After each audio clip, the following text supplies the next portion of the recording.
Hey folks, this is just a quick video on how to use this deadline planner that I've posted.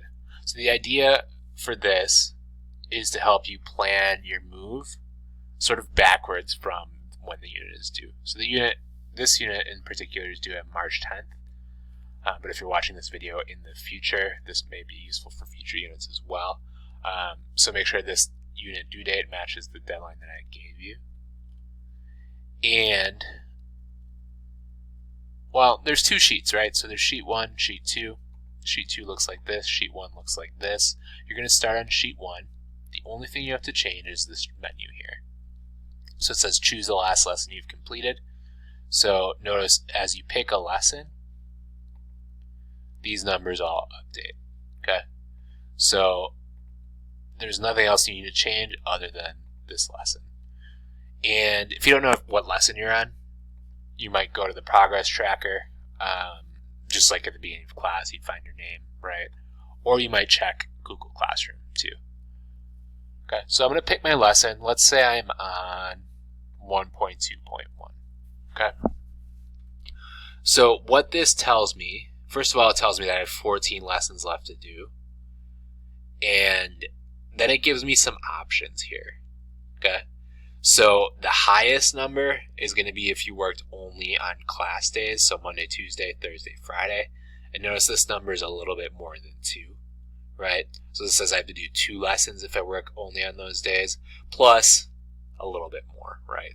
So it's an average of 2.3 lessons per day. So that might be 2 lessons some days, 3 lessons others, right? If we work only on school days, so Monday, Tuesday, Wednesday, Thursday, Friday, it says 2.0 lessons per day, so there's exactly 2 lessons per day I'd have to do to finish on time.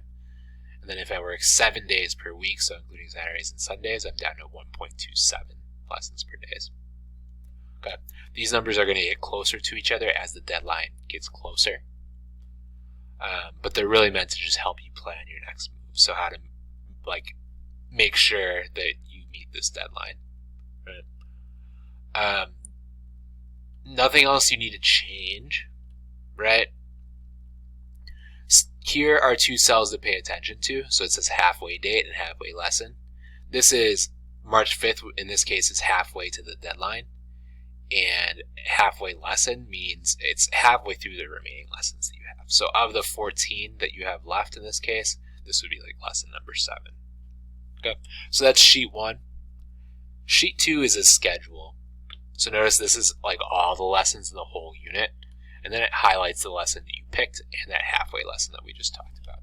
Okay, so I'm going to put this halfway date here by my halfway lesson in this column here, so March 5th. And then you can use this sheet to plan your remaining lessons. So maybe I do this one. Maybe I'm planning to do 2 lessons per day, right? So maybe I do this lesson on the 4th and also the quiz on the 4th. So I need to do 2 lessons per day. And then I can kind of work backwards from there maybe. Or I can say I'm going to do this once a day. So as I'm recording this, it's the 28th. And you're going to fill in a date for every lesson, right? And be realistic. And keep in mind you're trying to get down here by the 10th and you have to work in order, right? So this will become your schedule. You can bookmark this. You can hit the little star so that your computer helps you find it, right? But this is really for you to plan your next move. Okay. If you have any issues with this spreadsheet, let me know, but I think it should be pretty simple to use.